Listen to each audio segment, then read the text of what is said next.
YouTube video nasıl atılır? Yani necə YouTube video qoya bilərik? Hadi keçək. Eğer YouTube'a video koymak istəyirsə, birinci Google hesabınız ya da YouTube hesabınız az olmalıdır, elə bilirəm. Sonra buraya gelirsiniz. Bura.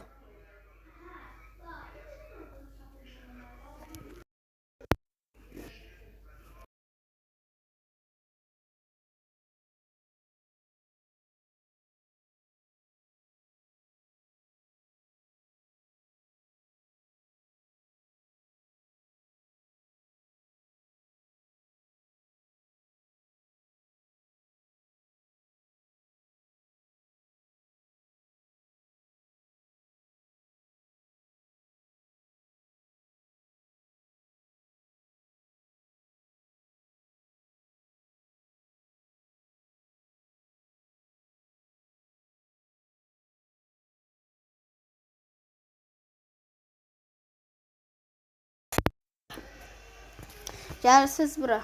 Alo balalelo, alo balalelo, Neyse işte. alo balalelo. Gaz kim al bakı. İşte buraya yazaq. Alo balalelo. Yo alo balalelo.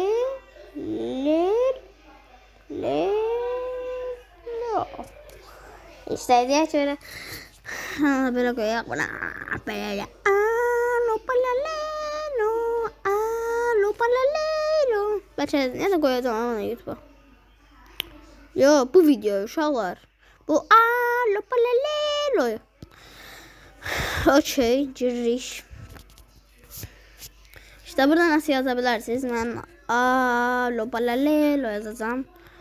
Lo balalelo. Lo balalelo. Sonra все koydu.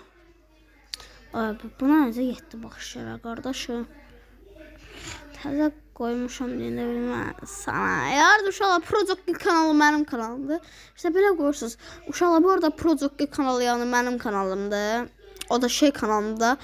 Çalındı ne bileyim bir şey oldu artık giremiyorum. O kanal benim değilmiş kim oldu. Bu da bu arada benim kanalımdı. Proxorus.